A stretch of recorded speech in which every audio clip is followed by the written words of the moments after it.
going to take this, okay?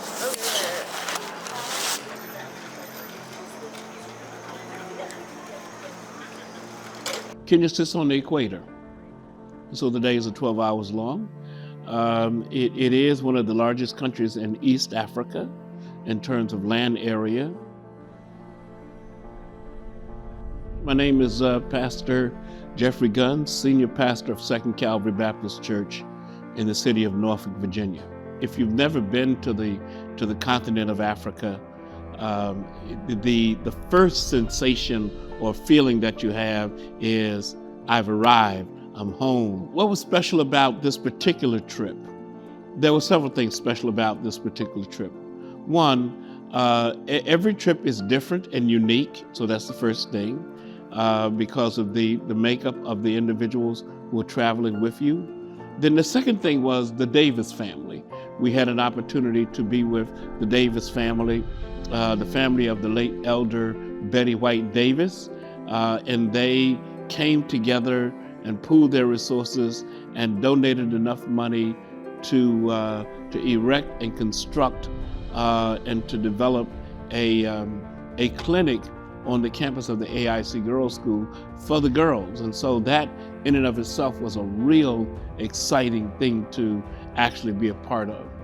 Another thing that was exciting was to have a group of sorors from Delta Sigma Theta Sorority Incorporated, and then to be with them or to help them to experience one of their international programs that they support, to be able to travel to the Mary Help of the Mission Hospital that they were able to go to. So that was exciting. And then, as always, the safaris and the other things that go along with these kinds of trips that make it special. Well, I'm always glad to go on a safari. From the first time we traveled to Kenya, one of my goals was to make sure that people have an opportunity to be on safari.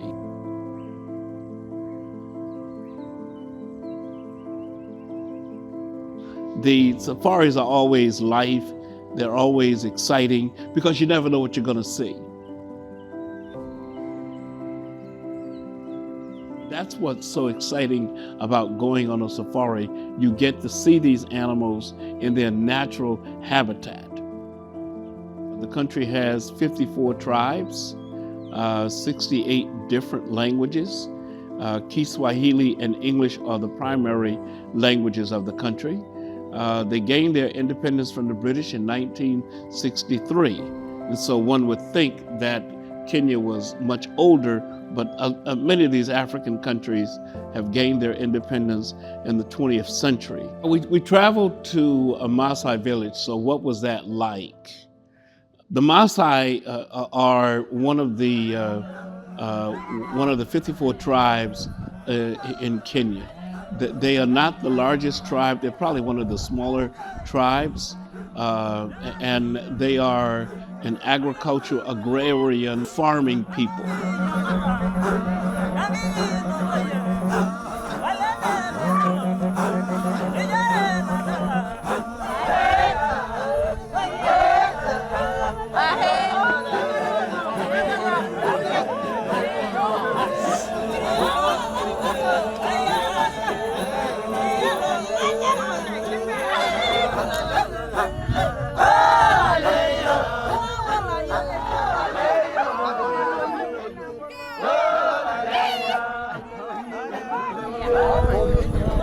So they perform 3 different dances. First one is entertainment and welcome. Second one is they go round 1 or 2 times is for killing the lion to get the leader. Last is competition for jumping. For the competition, this is who first to get a girlfriend. We believe the more you jump high, the more you win more girlfriend. So if you jump high, you win more girlfriend and you will marry more wives. This is where we live. 2 beds for babies and for father and mother. Toilet in the bush, bath in the river. The name Maasai means all the cows from the world belong to us.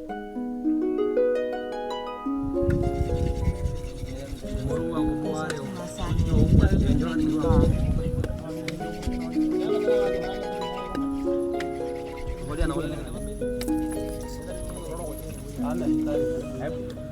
see, so they blow the fire to show you the flame, and then when they want to take inside the fire, they add firewood here, then they transfer inside the houses for cooking.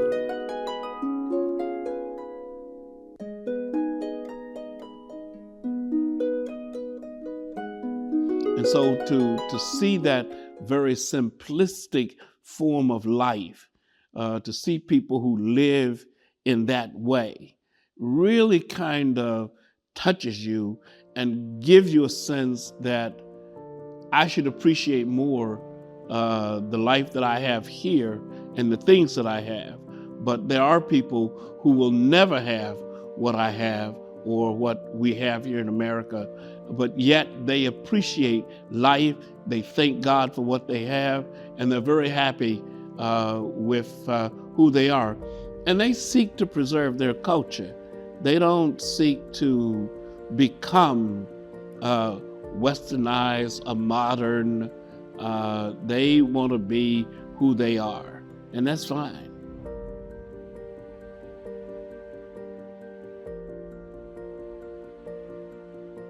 The All Africa Inland Church School is located in a place called Kajiado, Kenya. It's about maybe 45, 50 miles outside of Nairobi. And it's an all-girls school with an enrollment of about 580 girls. We have been a partner with the school over these last 15 years, providing resources for teachers, providing food for the girls, helping with things like water, and just simply being a blessing to the teachers.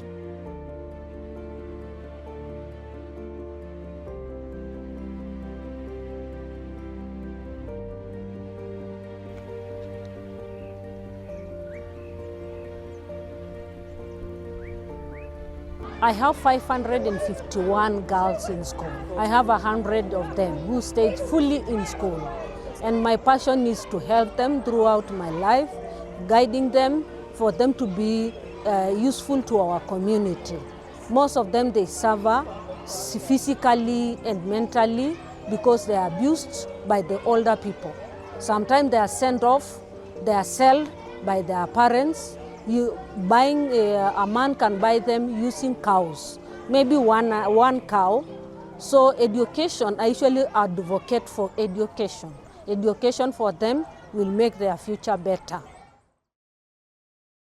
We have been a partner with the AIC Girls School for about 15 years, helping with various projects. We joined with several other churches and dug a well. We have partnered with Dr. Walter Solomon, Dr. Cornell Jones, and others to make sure that there's plenty of food in their garden, which is called the Shamba. And this garden provides enough food for the girls. And that's a real blessing, because that's been something that we've been involved in, and we've been initially helpful in helping to set up and to keep operational. Why is it important to visit other countries? The simple short answer is it expands your horizon. It helps you to see that America is not the only place, that your neighborhood, the world is bigger than your neighborhood, the world is bigger than your crew, the world is bigger than anything that you can imagine. The world is bigger than your state. The world is bigger than America. And Africa is a continent that is 3 times the size of America. When you look at the actual size of the continent, it's 3 times the size of America. Visiting another continent or another country really kind of helps to shape you. It gives you a world view that's larger than the one that you may have. And I'm glad I've had an opportunity to travel to so many places.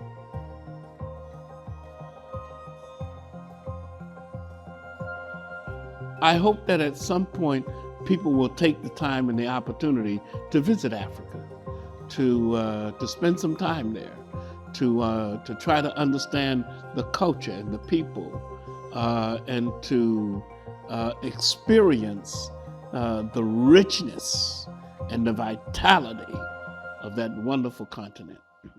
Beautiful place.